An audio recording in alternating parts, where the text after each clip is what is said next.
बिस्मिल्लाहिर्रहमानिर्रहीम। अस्सलाम वालेकुम स्टूडेंट्स। आजकल बहुत सारे स्टूडेंट्स जो हैं वो आइल्स का कोर्स करते हैं ताकि वो बाहर जाके तो आला तालीम को हासिल कर सकें, यानी किसी न किसी तरीके से वो अपने इंग्लिश प्रोफिशेंसी का प्रूफ देने के लिए वो दिन रात मेहनत करते हैं। तो हमें पता है कि जैसे आइल्स के लिए 4 बेसिक जो हैं वो स्किल्स हैं जिनमें आपने एक अच्छा रिज़ल्ट प्रोड्यूस करना होता है: reading, writing, listening and speaking. आज हम बात करेंगे आइल्स में राइटिंग टास्क 2, दैट इज़ ऐसे राइटिंग। इसमें 5 टिप्स आज मैं आपके साथ डिस्कस करूँगा जो कि आपको अच्छा स्कोर जो है वो करने में आपकी हेल्प करेंगे, आपको असिस्ट करेंगे। ये लेक्चर मैं उर्दू में इसलिए बना रहा हूँ कि अगर मैं इंग्लिश के अंदर इसको कन्वर्ट करता हूँ तो अगर लिसनर्स की इंग्लिश इतनी ही अच्छी हो तो फिर उनको आई थिंक कि मुख्तलिफ अकेडमीज़ में जाने की ज़रूरत जो है वो नहीं पड़ती। लेकिन वो स्टूडेंट्स जिनकी इंग्लिश अच्छी है उनको भी अकेडमीज़ में उनको भी डिफरेंट बुक से असिस्टेंस लेने की ज़रूरत पड़ती है so that to make good bands, to achieve good bands. तो चलते हैं अपने 5 टिप्स की तरफ कि जो आपको आपकी राइटिंग स्किल जो है वो आपको इम्प्रूव भी करेंगे और आपको अच्छा बैंड जो है वो भी देंगे, अच्छा स्कोर आपको देंगे। Tip number 1 is make your introduction short and save your time for more important paragraph. जब आप ऐसे राइटिंग की तरफ आते हैं, ऐसे राइटिंग जो है वो उसमें ऐसे आप अटैम्प्ट करने लगते हैं तो आपका जो पैराग्राफ फर्स्ट है वो शॉर्ट होना चाहिए। यानी ऐसे राइटिंग के अंदर 3 चीज़ें ज़हन में रखें: your introduction should be short, your body should be long and your conclusion or your ending should be short. Tip number 1 हमारा हो गया, make your introduction short and save your time for rest of the paragraphs। के जो बाकी आपके paragraphs हैं उनके लिए आप अपने पास टाइम बचा कर रखें।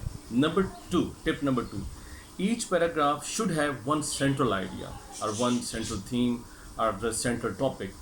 कि आपका जो सेकंड पैराग्राफ होगा उसका एक मखसूस टॉपिक, एक मखसूस थीम होना चाहिए जिसके ऊपर वो सारा पैराग्राफ जो है वो कंसंट्रेट कर रहा हो। इसी तरह से अगर आप थर्ड पैराग्राफ की तरफ चलते हैं तो थर्ड पैराग्राफ जो है उसका भी एक सेंट्रल थीम या सेंट्रल टॉपिक होना चाहिए।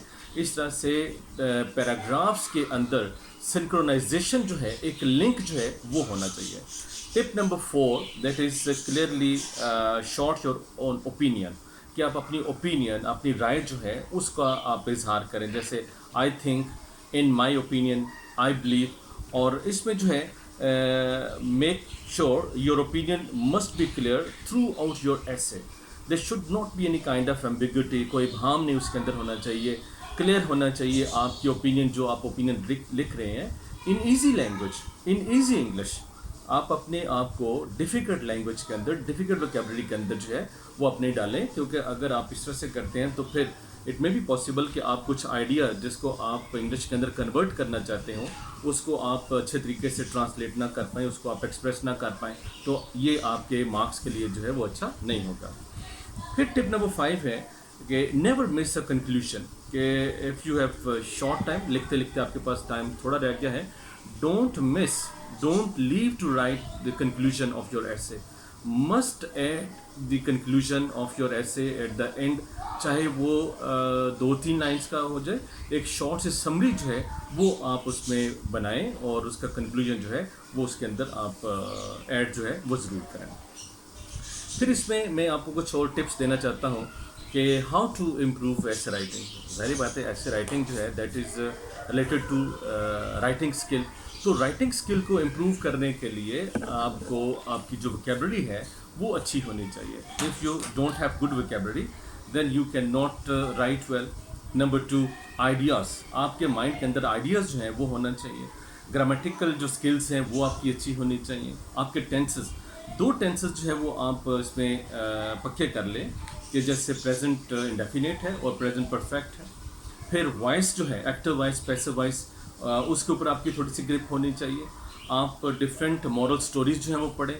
आपकी क्रिटिकल और एनालिटिकल जो अप्रोच है, क्रिटिकल एनालिटिकल जो थिंकिंग है वो आपकी इम्प्रूव होनी चाहिए। और इससे आप देखेंगे कि आपकी वोकैबुलरी जो है दिन ब दिन जो है वो भी बढ़ेगी।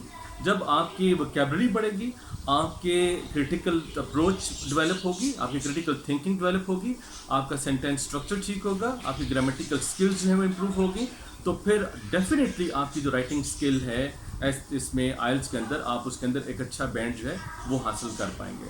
اس میں اب آپ سٹوریز لے دیتے ہیں یا ایسیز ڈفرینٹ لے لیتے ہیں، ڈیلی کے بیسس کے اوپر آپ اس کی پریکٹس کرتے ہیں. تو انالیٹیکل اپروچ کیسے ہوگی کہ آپ ٹینس کو پڑھتے چلے جائیں اور دیکھیں کہ یہ ٹینس جو ہے، یہ ایک سینٹینس جو آپ نے پڑھا ہے اس کا ٹینس کون سا ہے. پھر اگر اس کے اندر آپ کو ڈیفیکلٹ ورڈ لگتا ہے، انڈر لائن اس کو کریں، اس کا میننگ جو ہے وہ فائنڈ کریں، اس کے اوپر آپ لکھیں. ڈیلی بیسس کے اوپر آپ دیکھیے گا کہ ود ان 1 month آپ کے پاس ایک ورڈ بینک ہوگا، آپ کے پاس وکیبلری کا ذخیرہ ہوگا، آپ کو جو ہے وہ ٹینسز کے اوپر گرپ ہوگی، اور اس کے علاوہ آپ کا جو ہے وہ ایکٹیو وائز پیسو وائز آپ اس کے اوپر جو ہے وہ گرپ ہو چکی ہوگی. تو جب آپ اس کے اوپر سوچیں گے، آپ تھنک اوور کریں گے، تو آپ کی جو گرامیٹیکل سکلز ہیں، آپ کی جو ایسے رائٹنگ ہے، آپ کی سینٹینس اسٹرکچر ہے، آپ کی جو کریٹو رائٹنگ سکل ہے، وہ دن بدن جو ہے وہ امپروو ہوتی چلی جائے گی.